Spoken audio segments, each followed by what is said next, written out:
I built this shit. Yeah. Brick by brick.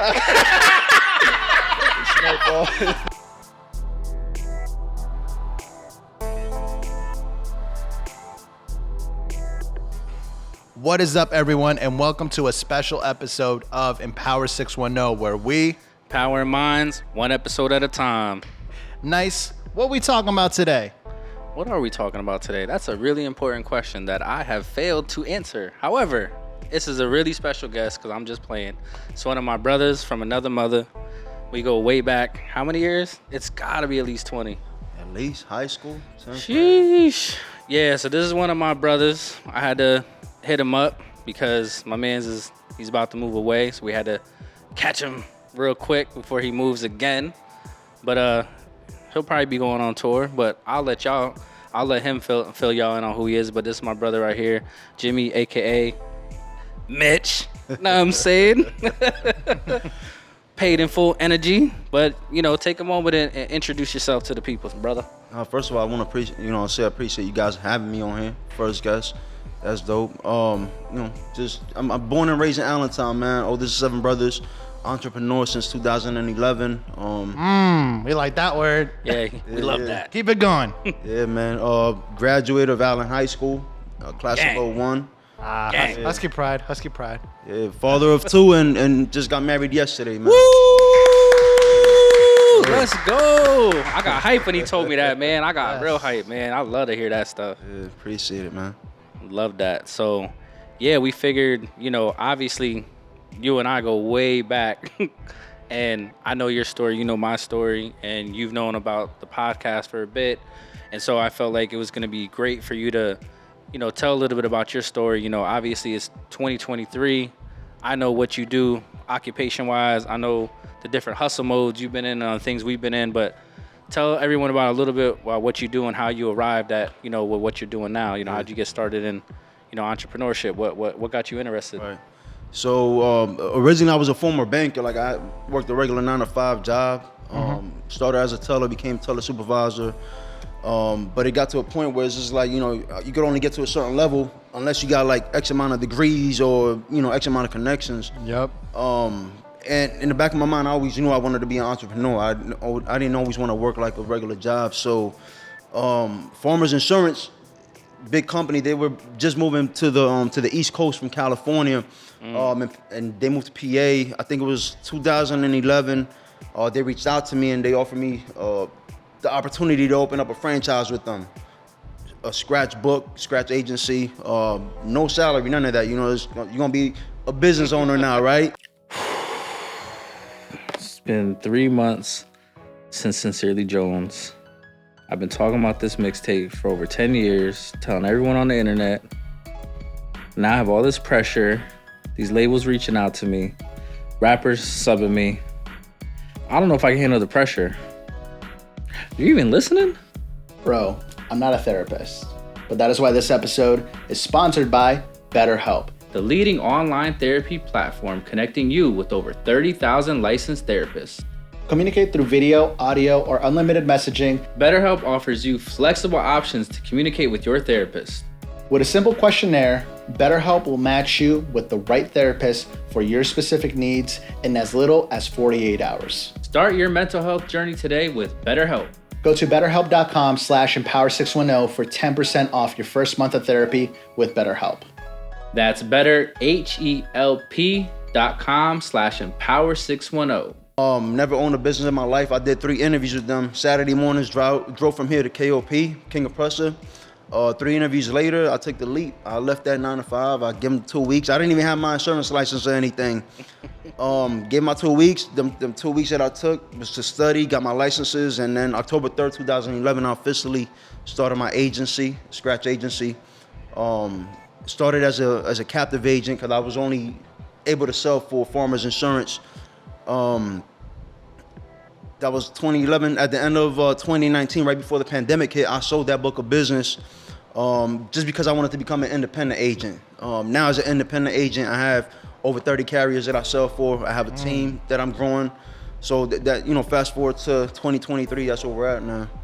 Yeah, man. That's the thing that I love, because it's great to have you speak on this in a public format, because I know all of it, right? But to me, you know how much we talked about, like, yo, we got to start putting these stories in books and on screens, because people need to hear that. So, you know, there's some other stuff that you're being real modest and humble right now, and I get it. Tell them. But I need you to talk about some of the other things you got involved in during that time that allowed you to be able to sell that book of business in addition to that, because you put me onto some stuff I didn't even know was out here when it came to real estate, when you had that first crib on 2nd Street, and you were telling me about the different programs, and those were programs I didn't even know about, and I had my real estate license before, and I was like, yo, what? I'm like, yo, you're up on some stuff I had no clue about. You're over here teaching me stuff, and, you know, we love to learn and share information, so, you know, tell everyone how you got involved in the real estate side of things. So real estate, that was something that was always in the back of my mind.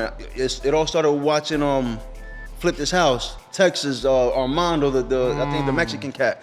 I always loved the story. He started from nothing, came from nothing, and, you know, he blew up. And that was always inspiring to me. So one day I'm sitting in my mom's, in Cumberland, the projects. I'm sitting in my mom's crib, and I see an ad for a book on real estate, how to get started in real estate, like real estate 101 type shit. Nice. The book cost $27. I bought it. I put it on the shelf somewhere, and that house on 2nd Street that you talking about, that was my first house. I was living right next door to it, and shorty's like, yo, the lady next door is going on the foreclosure. I think you could buy this house and da-da-da-da. I'm like, bro, this is 2nd Street. I ain't buying no fucking house on 2nd Street. But then I'm like, nah, chill, like, yo, don't be like that. You got a whole book, you know what I'm saying? Like, you could be an expert on this shit. So the next day, I knock on the lady's door, and I'm like, yo, I'm a foreclosure expert, this, that, and the third. Mind you, I only read the first chapter on the book that last night, right? So, so she decides to work with me, right? So I follow that book. It was like the author took me by the hand and walked me step by step. Everything that happened in that deal. So it's a long story. So I got that house. They were being foreclosed on for like $86,000. When I followed every step inside this book, I ended up getting this house for 15 bands. Woo! I remember that. Bands, right? So moved into that. And how I come to find out about these programs, because it's one of them things, right? Like, when you want to do something and you take that first step, all the pieces just start to fall in place, right? So, I bought this house, not knowing shit about construction. It shit needed a ton of work. But as I bought this house and I started making connections and talking to different people, I found out that the city, they actually gave me 15 bands to rehab this house, right? Nice. So $7,500 of it, I didn't have to pay nothing on it. The only time I had to pay that $7,500 back is if I ever got rid of the house and I sold it. They got their $7,500 out of the closing, but the other $7,500 I was making like $80 payments until it was paid off. Like it was light, right? From there, I pulled the equity out of that, and as I'm working on my first one, I'm still reading a book, and I'm like, I could probably get more cribs. I'll start reaching out to people that are under foreclosure, and before I even closed on my first one, I was already working on my second deal. Yeah, man. So I refiled both of those. I made quick 6 figures on 2 deals, man. And mind you, at the time I was barely making 30 bands at the bank. Yeah, that's what I'm saying. Yeah, That's why I had to circle back. He went from flip that house to flip that book and flip those pages, and then he flipped it all. Yo, bruh. Man. I'm telling you, these are the stories that people need to know. You know what I'm saying? And so, like I said, I know it, but that's a privilege. But now we have a whole public format, and that's, you know, going to empower other people out there. You know what I'm saying? Man, so that's the important thing. So question for you, just because we have like a book list. Do you remember the title of the book? Yeah, the author's name was Josh Cantwell, and the book was the Short Sales Blueprint. Perfect. And we're going to have a link that we're going to add that specific book down in the description as well. Yeah, definitely. Yeah, man. We know we had to bring up books. So you already know where I'm about to go. Give me another book that you read during that time that really helped you with kind of alignment and helping you to thrive on this hustle mode you was on. Yeah, so once I got my first taste, and I'm like, all right, this information's in the book. It cost $27. I threw it up on the shelf. I ain't do nothing with it. Once I started implementing the shit that was in it, and I'm making 6 figures off of 2 deals, off a $27 investment, then my library now is just bananas. You know what I mean? It's crazy. Yeah, man. Another book that I could probably say, like, that was good for me, I mean, I could always go back to The Secret, man. When you pulled up to me at that house on 2nd Street, right before I started the real estate investing shit. Yo, that's crazy. Yeah, he pulled up on me in the Lex. Boom, and I'm sitting on the balcony. I don't even know how the hell we even made that connection, but he dropped off the DVD to me, The Secret. And bro, that was a book that really changed things around for me.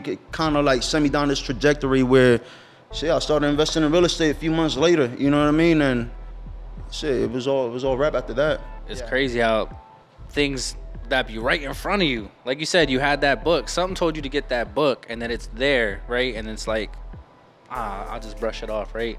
And then all of a sudden it calls to you, and then all of a sudden the magic starts happening. Yeah. So that's why I'm so big on reading, just because I'm a lover of information, which is why, like, again, we have books as a part of our set design. You know what I mean? There's so many ways to be empowered. So it's one thing to sit here and watch the podcast, be empowered by the guests and their stories, but also, though, you know, I'm a whole teacher and all that. Yo, read books, take notes, do your homework. Because I don't call it homework no more. I call it life work. My question is, because me personally, before, like during high school and even before that, like I used to hate reading. So before your experience with the whole real estate thing, were you big into books, or what got you into books? Because I know you said you watched Flip That House, and did you learn that book from that Flip That House, or where'd you get the information from? So the first book I ever read, like on my own, on some legit, like cover to cover, was The Automatic Millionaire.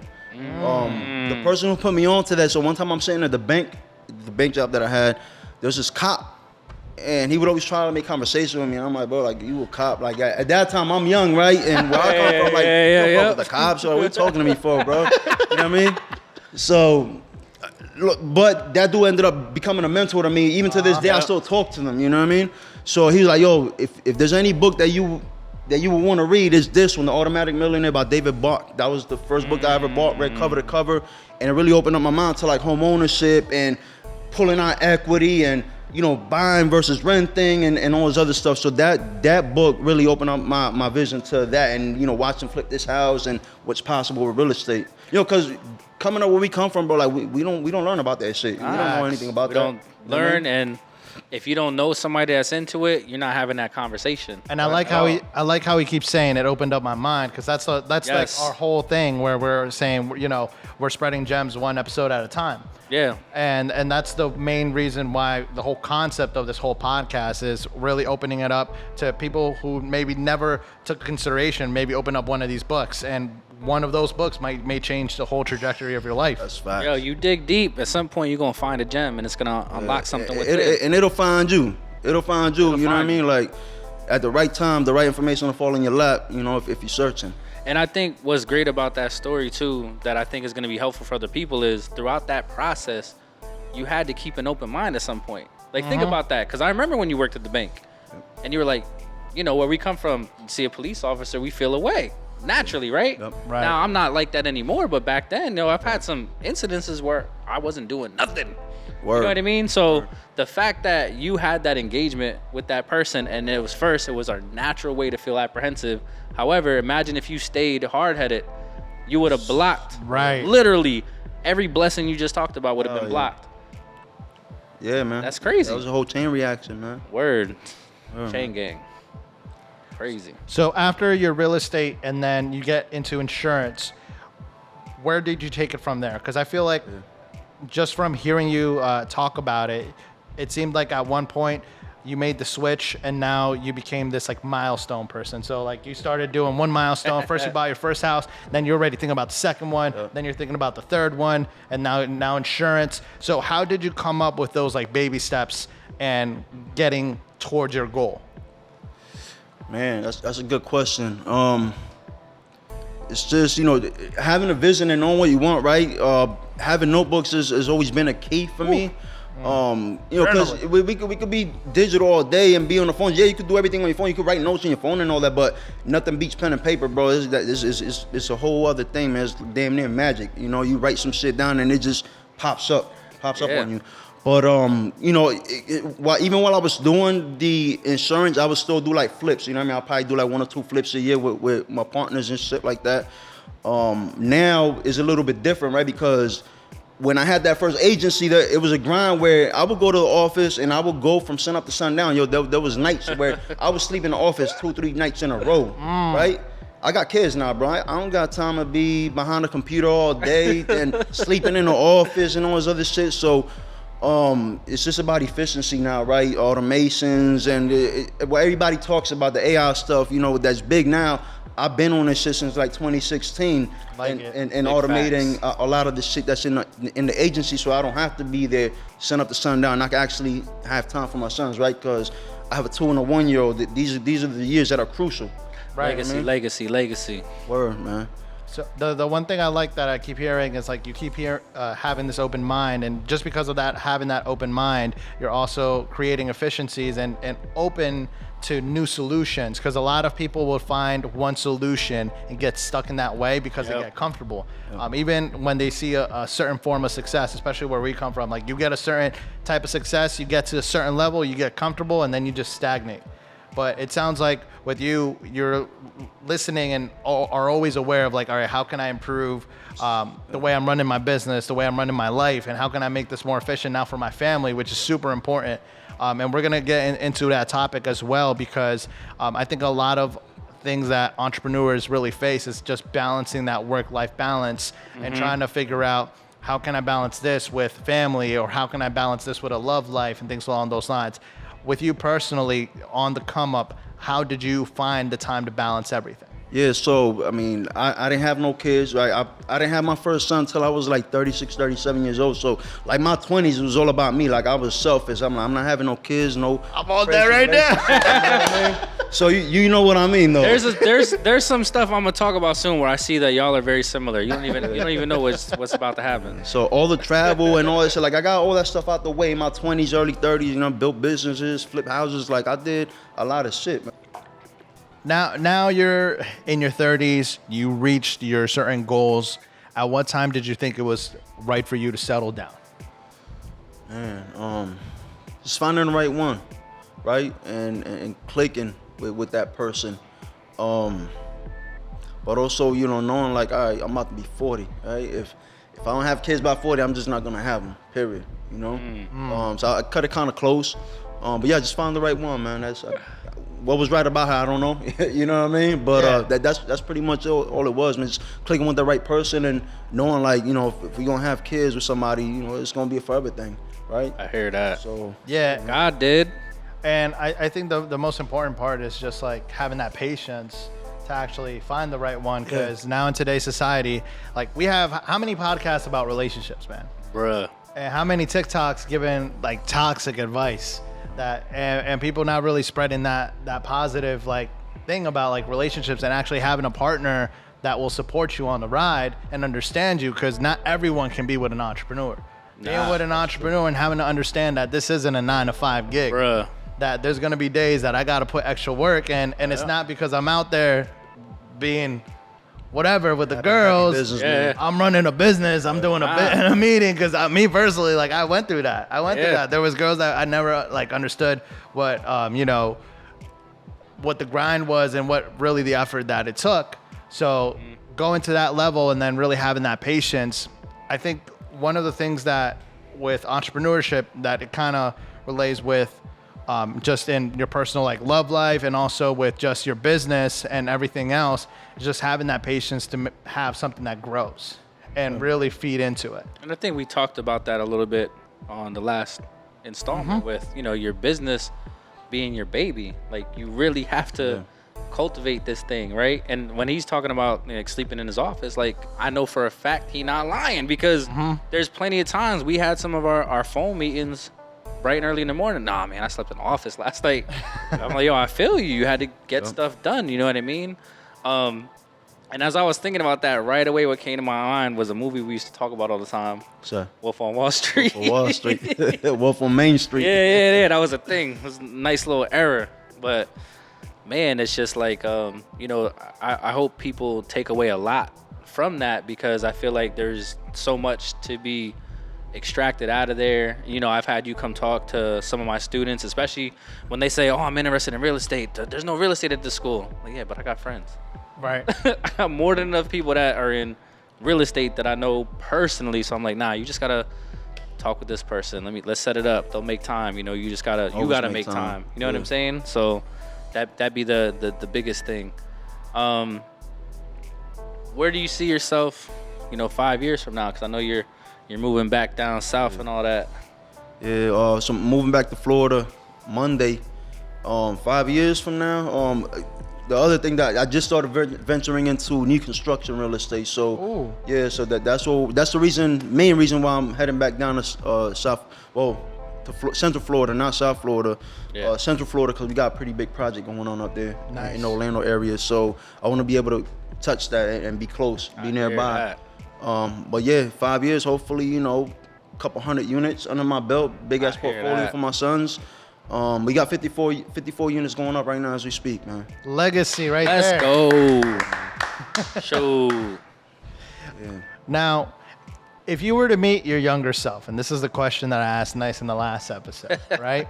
You are going into an elevator, it's going to the 5th floor, and you meet your younger self. What advice would you give to your younger self if there were anything that you would do differently now with the information you know now? Do something differently. Number one, I'll tell myself that everything always works out. I mean, because I tell myself that shit every day. Everything always works out, regardless of what's wrong right now. At the end, the shit always works out. But more importantly, invest in real estate earlier, sooner than I did. Because I was investing in real estate back in 09 was when I bought my first house. But if I would have got to start when I was like 18, 19, you know what I mean? So it would have been a game changer. Yeah, and I think the one thing also that it's interesting you say that is, like, me thinking back into school, they really made it seem like college was the only path. It was either college or the military. Right. And they never let you explore the other paths. Would be like get a license for either insurance or get a license for real estate. Like that wasn't really like a path that they really got delved into. Nope. But just imagine with that amount of information, how that could have changed the whole trajectory of many students' lives. What that's by design, right? Yep. Just so you're like aware, like the easiest way to transfer wealth for our types of environments is home ownership. Why do you think redlining was a thing? Right. Let's draw this little red line. Nah, y'all can't buy over there. You can't buy over there. We're not gonna fund you. We're not gonna fund you. Yep. Call a project because it's a project. And why school districts are funded the way they are, and why some other schools have more resources than inner city others. schools. Yeah. Right. So. When I get in my documentary bag, trust me, I got something for these schools. Count your days, ladies and gentlemen. Because watch when I get funded, it's over and it's not going to be fun for y'all. So, if you don't mind me asking this, you learn a lot from your success, but you could also learn a lot from your failures. And like part of like mentorships is when you have a mentor, you kind of want to learn what your mentor failed at, so you kind of avoid it. Do you feel like there's any failures or any struggles that you came across, or even like in your darkest moment? Because through this entrepreneurship path, it's a ride of up and downs, and sometimes the downs can be very low. Mm-hmm. Has there been a time where you felt that it was very low, and how did you overcome that? Yeah, I remember like it was yesterday. 2015 was probably the roughest year I had in business. But it was the flip side to that was the most money I ever made in business. That was like my breakthrough year. But it's so weird to say, but it was the brokest I've ever been. I'm talking about like bank account in the negative, NSFs. Like never in my life had I experienced that ever. 2015, I went through this shit, bro. How I came through, when, how I said earlier, when you're looking for information, it'll come to you. Yeah. One day I'm waking up early in the morning. I go down to my basement. I reach into a bookshelf and I grab the book. I don't know. It was that book that I needed for that time, right? Because that book got me through that time, man. It was a book on gratitude. It was not The Secret. It was the one that came out after The Secret. The Magic, yeah. Magic. So it was all about gratitude. So that was what got me to it, right? Practicing gratitude every day. Like, what am I grateful for? Like, bro, you own a business, you own a house, like all this other shit. Like, yeah, you might be broke right now, but bro, you got blessings. You know what I mean? Yes. But it's just pushing through it, man, and got through it, man. I mean, that's pretty much it, man. But that book is what helped me. That was the tool that helped me get through it. Love it. I would say this too, like, because I remember that, you know, you didn't say it at the time, but I remember just us having conversations. And remember when the decade hit? Remember when I hit you up, like, yo, I'm about to do this exercise. Yep. If you down, let's hold each other accountable. And I always say to people, like, don't let moments turn into movements, right? Because it's a moment, right? But like, if you choose chill, dog. If you choose to not move, what happens? You're gonna keep going southward, right? Like, Bro, yeah. that's the thing. Like, Crazy spiral. yo, life is a mental sport. You gotta see it to believe it, then receive it so you can achieve it. I'm saying so, but it'd be hard for people to get that. You know what I mean? So, and I think that's the thing I love most about, you know, having such a good brotherhood with people like yourself, because I know if I'm dealing with something, I can hit you up and we'll just have a raw, honest chat. Right. And I know if I'm feeling some type of way, I'm gonna feel empowered at the end of it. Like, I just needed that quick reminder. Right. Even when we share our success, if I don't even say like I'm dealing with something, just hearing one of my brothers winning, you know, or female friends that I have, one of my sisters is winning, it adds fuel to my tank.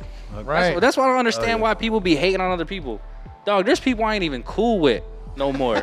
And I see stuff on social media with them winning, I still be like, clap, clap, bravo. Word. I ain't got zero hate in my body. You gotta want for others what you want for yourself. Bingo. Yeah, and there's people that have beef with you and you don't even know about it.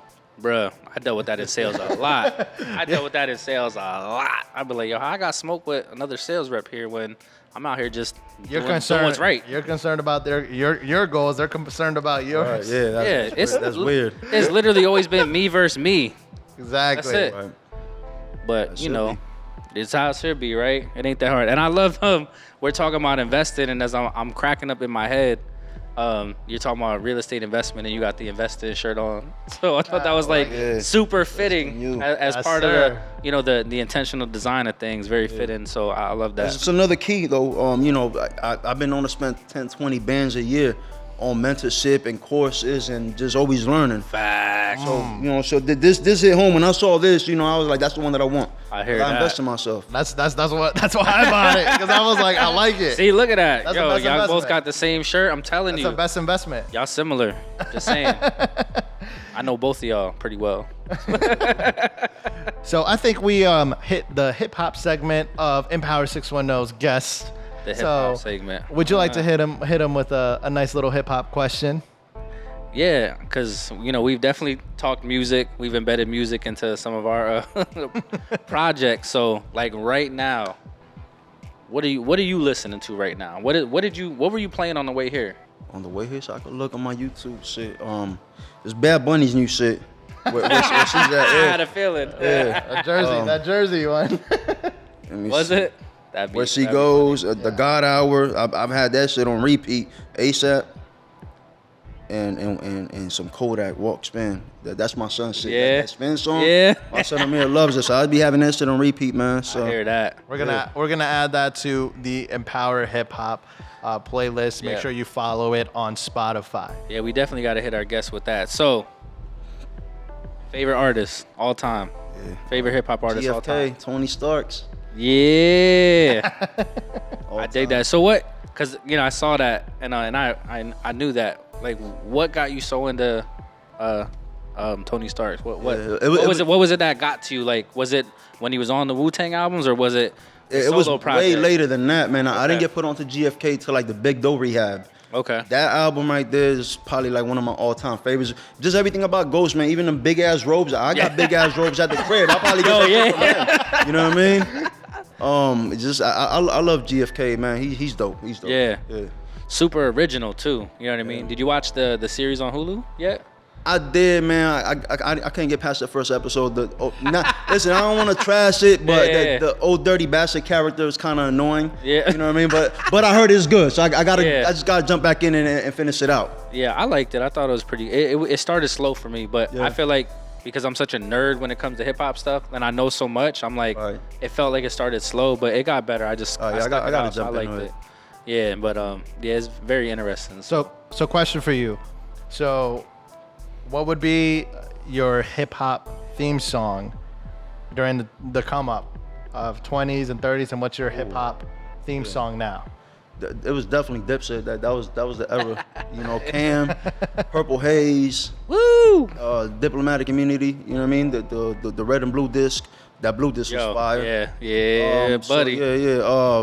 Fuck. That's definitely on my soundtrack to the grind back then. Stack Bundles even talk about was what I was heavy doing back play then. back then. Oh, word. Yeah. R.I.P. Stack Bundles. But now it's just, you know, I still listen to all the old shit. You know, I don't know too much about the new stuff. Maybe Kodak and 21 Savage, but apart from them, I don't really know too many of the new kids. You know what I mean? That Florida. Yeah. Kodak. Yeah, man. Any last piece of advice that you would give to any young entrepreneur out there or anybody aspiring and kind of walking your shoes, whether it be in real estate or insurance? Yeah, because there's a you out there that's going to tune into this. Yeah. Stick with it. You know, you're not gonna be a success overnight. It's damn near impossible. That could happen. You know, nothing's impossible. But when it comes to entrepreneurship and building something from scratch, you gotta tough it out, bro. Invest in yourself. Read a lot of books. Get some mentors. People that been down that road, you know, because I used to be hard-headed. You know, I used to want to do shit on my own and learn stuff on my own, and it costs a lot more, right? Because you're gonna pay one or two ways, right? You're gonna pay either in money or in time, right? So I like to invest a little bit of money in mentorship, get me down the curb a little bit quicker. Facts. That, man, you know, stop investing in like the dumb shit, man, and partying and bottles and all this other dumb shit. Invest in you. Invest in you. Yeah, heard. That's it. Follow me on Instagram because we're going to do another shirt drop soon anyway, you know? Facts. Yo, I can't even let you slide yet without just... because as I'm listening to you and I was thinking about a show you and I talked about and you and I talked about this show. I built this shit. Yeah. Brick by Snowfall. brick. The rise and fall of Franklin Saint.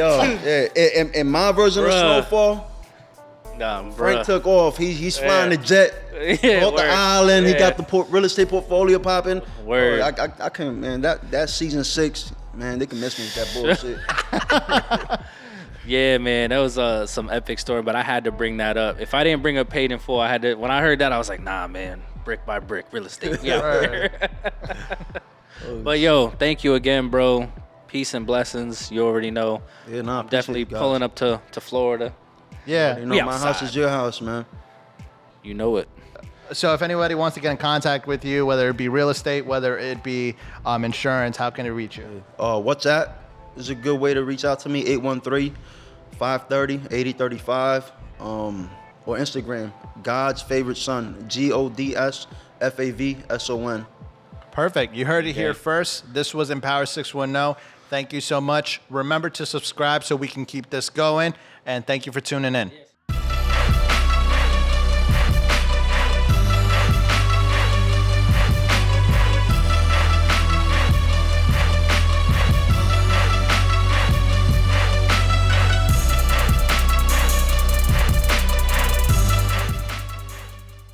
Yeah, so we can stop making those awkward videos of us staring at you, telling you, yo, you got to hurry up and subscribe. Can you tell these people to subscribe, please? I don't know why they missing out on these gems.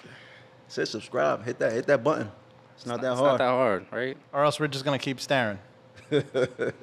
Lewis just likes staring at people. He mad weird. Yo, your Golden's outside. See, he didn't even care if his dog was outside. That's how devoted he is to getting subscribers. He didn't even care. His Gunther's out in the streets.